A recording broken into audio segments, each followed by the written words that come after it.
ಕಮಲ್ ಕ್ಷಮೆ ಕೇಳಲು ಮತ್ತೆ ಡೆಡ್ಲೈನ್ ಇವತ್ತು ಅಥವಾ ನಾಳೆಯೊಳಗಾಗಿ ಕ್ಷಮೆ ಯಾಚಿಸಬೇಕು. ಬಹಿರಂಗವಾಗಿ ಕ್ಷಮೆ ಕೇಳಬೇಕು. ವಿಡಿಯೋ ಮಾಡಿ ಸುಮ್ಮನೆ ಕ್ಷಮೆ ಕೇಳಿದೆ ಅಂತ ಹೇಳೋದ್ರಾಗಲ್ಲ. ಬಹಿರಂಗವಾಗಿ ಅವರು ಕ್ಷಮಾಪಣೆಯನ್ನ ಕೇಳಬೇಕು. ಅವರು ಬಳಸಿದಂತಹ ಪದ ಏನಿದೆ ಅದು ಸೂಕ್ತ ಅಲ್ಲ. ಕಮಲ್ ಹಾಸನ್ ಬಗ್ಗೆ ನಮಗೆ ಕನಿಕರ ಇಲ್ಲ, ಇಲ್ಲೂ ಬೇಕಿಲ್ಲ ಅಂತ ಕನ್ನಡ ಪರ ಹೋರಾಟಗಾರ ಸಾರಾ ಗೋವಿಂದ್ ಅವರು ಕಮಲ್ ಹಾಸನ್ಗೆ ಮತ್ತೊಮ್ಮೆ ಎಚ್ಚರಿಸುವಂತಹ ಕೆಲಸ ಮತ್ತೆ 2 ದಿನದ ಗಡುವನ್ನು ಕೊಟ್ಟಿದ್ದಾರೆ. ಕಮಲ್ ಹಾಸನ್ ಬಗ್ಗೆ ನಮಗೆ ಯಾರಿಗೂ ಕನಿಕರನೂ ಇಲ್ಲ, ಮರ್ಸಿನೂ ಇಲ್ಲ, ಬೇಕಾಗಿಲ್ಲ. ನಮ್ಮ ಭಾಷೆಗೆ ಅವರು ಆ ರೀತಿ ಅವಹೇಳನಕಾರಿಯಾಗಿ ಮಾತನಾಡಿದ ಮೇಲೆ ನಾವ್ಯಾರೂ ಸಹಿಸ್ಕೊಳ್ಳಿಕ್ಕೆ ಸಾಧ್ಯ ಇಲ್ಲ. ಹಾಗಾಗಿ ಅವ್ರನ್ನ ಸಂಪರ್ಕ ಮಾಡಿ ನಿಮ್ಮ ನಿಲುವೇನು ಅಂತ ಕೇಳಬೇಕು ಅಂತ ಹೇಳ್ಬಿಟ್ಟು ಅವರು ಹೇಳಿದ್ದಾರೆ. ಅಷ್ಟು ಬಿಟ್ಟರೆ ಇವತ್ತು ಕಮಲ್ ಹಾಸನ್ ಅವರು ನೇರವಾಗಿ ಹೇಳ್ತಾ ಇದ್ದೀವಿ, ಇವತ್ತು ನಾಳೆ ಒಳಗೆ ಅವರು ಏನಾದರೂ ಕ್ಷಮಾಪಣೆ ಕೇಳದೆ ಹೋದರೆ, ಕೇಳಲಿಲ್ಲ ಅಂತ ಹೇಳಿದರೆ ಖಂಡಿತವಾಗಿ ಹಂಚಿಕೆದಾರರನ್ನು ಇಲ್ಲಿಗೆ ಕರೆಸ್ತೀವಿ. ದಯವಿಟ್ಟು ನೀವು ಇಲ್ಲಿ ಕನ್ನಡ ಪರ ಸಂಘಟನೆಗಳು ಮತ್ತು ಅನೇಕ ಸಾಹಿತಿಗಳು ಕೂಡ ಇದನ್ನು ಖಂಡಿಸಿದ್ದಾರೆ, ಇನ್ಕ್ಲೂಡಿಂಗ್ ಕನ್ನಡ ಅಭಿವೃದ್ಧಿ ಪ್ರಾಧಿಕಾರ. ನಮಗೆ ಕನ್ನಡ ಅಭಿವೃದ್ಧಿ ಪ್ರಾಧಿಕಾರಕ್ಕಿಂತ ದೊಡ್ಡದು ಯಾವುದೂ ಇಲ್ಲ. ಅದನ್ನು ಕನ್ನಡ ಕಾಯೋದಕ್ಕೆ ಅದನ್ನು ಇಟ್ಟಿರೋದು. ಅವರೇ ಒಂದು ಹೇಳಿಕೆ ಕೊಟ್ಟು ಇದು ಉದ್ದಟತನದ ಮಾತಾಡಿದ್ದಾರೆ ಅಂತ ಹೇಳಿದ ಮೇಲೆ ನಾವೆಲ್ಲರೂ ಕೂಡ ಜವಾಬ್ದಾರಿಯಲ್ಲಿ ನಡ್ಕೋಬೇಕಾಗುತ್ತೆ. ಯಾವುದೇ ಕಾರಣಕ್ಕೂ ಕಮಲ್ ಹಾಸನ್ನು ಬಹಿರಂಗವಾಗಿ ಕ್ಷಮೆ ಕೇಳದೆ ಹೋದರೆ ಅವ್ರ ಚಿತ್ರ ಬಿಡುಗಡೆ ಆಗೋದಿಲ್ಲ. ಕಮಲ್ ಹಾಸನ್ ನಿನ್ನೆಯಿಂದ ಏನೇನಾಗ್ತಿದೆ ಅಂತ ತಮಗೆಲ್ಲ ಗೊತ್ತಿದೆ. ಏನು ಕನ್ನಡ ರಕ್ಷಣಾ ವೇದಿಕೆ ಅವರು ಹಾಗೂ ಹಲವಾರು ಸಂಘಗಳ ಸದಸ್ಯರು ಅಧ್ಯಕ್ಷರುಗಳು ಬಂದು ಇಲ್ಲಿ ನಮ್ಮ ಕಮಲ್ ಹಾಸನ್ ಹೇಳಿಕೆ ಕೊಟ್ಟಿರೋದನ್ನು ಖಂಡಿಸಿದ್ದಾರೆ. ಅವರು ಸಿನಿಮಾನ ಬ್ಯಾನ್ ಮಾಡಬೇಕು ಅನ್ನೋದು ಅವರ ಉದ್ದೇಶವಾಗಿದೆ.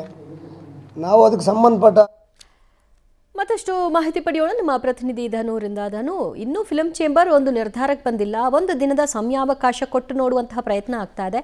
ಏನು ಬದಲಾವಣೆ ಆಗಬಹುದು ಅಂತ? ಯಾಕಂದ್ರೆ ನಿನ್ನೆ ಕೂಡ ಹೇಳಿದ್ದಾರೆ ನಾನೇನು ತಪ್ಪು ಮಾಡಿಲ್ಲ, ಇದನ್ನು ಚರ್ಚೆಗೆ ಬಿಡೋಣ ಅಂತ. ಎಸ್ ದಿವ್ಯಾ, ಈಗಾಗಲೇ ಕಮಲ್ ಹಾಸನ್ ಅವರು ಹೇಳಿದಂತಹ ಹೇಳಿಕೆ ಈಗಾಗಲೇ ಸಾಕಷ್ಟು ಚರ್ಚೆಗೆ ಕಾರಣ ಆಗಿರ್ತಕ್ಕಂಥದ್ದು. ಜೊತೆಗೆ ಮತ್ತೆ ಕೇರಳಕ್ಕೆ ಹೋದಂಥ ಸಂದರ್ಭದಲ್ಲೂ ಕೂಡ ಆ ಒಂದು ಹೇಳಿಕೆಯನ್ನು ಮತ್ತೆ ಸಮರ್ಥಿಸಿಕೊಂಡಿರೋದು ಕನ್ನಡಿಗರ ಆಕ್ರೋಶಕ್ಕೆ ಸಹಜವಾಗಿ ಕಾರಣ ಆಗಿರ್ತಕ್ಕಂಥದ್ದು. ಈಗಾಗಲೇ ಫಿಲಮ್ ಚೇಂಬರ್ನಲ್ಲೂ ಈ ನಿಟ್ಟಿನಲ್ಲೂ ಕೂಡ ಒಂದು ಸಭೆಯನ್ನು ಮಾಡಲಾಗಿದೆ.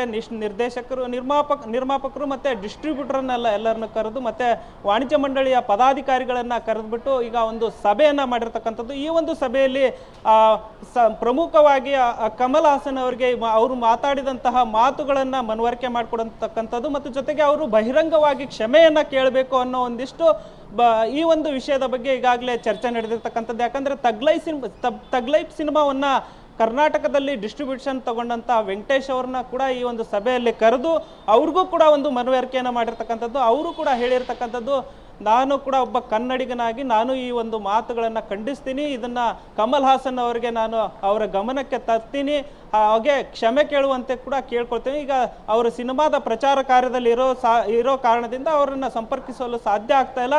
ಇವತ್ತು ಅಥವಾ ನಾಳೆ ಒಳಗೆ ಈಗಾಗಲೇ ಫಿಲಮ್ ಚೇಂಬರ್ ಕೂಡ ಒಂದು ಡೆಡ್ಲೈನನ್ನು ನೀಡಿರ್ತಕ್ಕಂಥದ್ದು. ಮತ್ತು ಸಾರಾ ಗೋವಿಂದ್ ಅವರು ಕೂಡ ಮಾಜಿ ಅಧ್ಯಕ್ಷರು ಮತ್ತು ಕನ್ನಡ ಪರ ಹೋರಾಟಗಾರರು ಸಾರಾ ಗೋವಿಂದ್ ಅವರು ಕೂಡ ಈಗ ಅವರ ಮೇಲೆ ನಮಗೆ ಯಾವುದೇ ರೀತಿಯಾದಂಥ ಕನಿಕರ ಇಲ್ಲ, ಭಾಷೆ ವಿಷಯ ಬಂದಾಗ ಅವರು ಕ್ಷಮೆಯನ್ನು ಕೇಳಬೇಕು, ಕನ್ನಡಿಗರಿಗೆ ನೋವಾಗಿದೆ, ಅವರು ಹೇಳಿದ ಹೇಳಿಕೆ ಈಗಾಗಲೇ ಸಾಕಷ್ಟು ಚರ್ಚೆ ಆಗ್ತಾ ಇದೆ, ಅವರು ಫಸ್ಟು ಇದನ್ನು ತಿಳಿದುಕೊಂಡು ಮಾತಾಡಬೇಕಾಗಿತ್ತು, ಹಾಗಾಗಿ ಅವರಿಗೆ ಒಂದು ಅರಿವಿಲ್ಲದಿದ್ದರೆ ಮಾತನಾಡಬಾರ್ದಿತ್ತು ಅನ್ನೋ ಒಂದಿಷ್ಟು ಮಾತುಗಳನ್ನು ಖಡಕ್ ವಾರ್ನಿಂಗನ್ನು ಕೊಟ್ಟಿರ್ತಕ್ಕಂಥದ್ದು. ಮತ್ತು ಫಿಲಮ್ ಚೇಂಬರ್ಗೂ ಕೂಡ ಈಗಾಗಲೇ ಕನ್ನಡ ಪರ ಸಂಘಟನೆಗಳು ಮುತ್ತಿಗೆಯನ್ನು ಹಾಕಿದ್ವು ಮತ್ತೆ ಬಂದು ಮನವಿಯನ್ನ ಸಲ್ಲಿಸಿರ್ತಕ್ಕಂಥದ್ದು. ಅವರು ಕ್ಷಮೆ ಕೇಳದೆ ಹೊರತು ಯಾವುದೇ ರೀತಿಯಾದಂತಹ ಸಿನಿಮಾಗಳನ್ನ ನಾವು ಬಿಡುಗಡೆ ಆಗೋದಕ್ಕೆ ಬಿಡೋದಿಲ್ಲ. ಕಮಲ್ ಹಾಸನ್ ಅವರ ಸಿನಿಮಾಗಳನ್ನು ಬ್ಯಾನ್ ಮಾಡಬೇಕು, ವಾಣಿಜ್ಯ ಮಂಡಳಿ ಈ ನಿಟ್ಟಿನಲ್ಲಿ ಕಟ್ಟುನಿಟ್ಟಿನ ಕ್ರಮವನ್ನು ತೆಗೆದುಕೊಳ್ಬೇಕು ಅನ್ನೋ ಮಾತುಗಳನ್ನು ಹೇಳಿರ್ತಕ್ಕಂಥದ್ದು. ದಿವ್ಯಾ, ಓಕೆ, ಥ್ಯಾಂಕ್ ಯು ಧನು ನಿಮ್ಮೆಲ್ಲ ಮಾಹಿತಿಗೆ.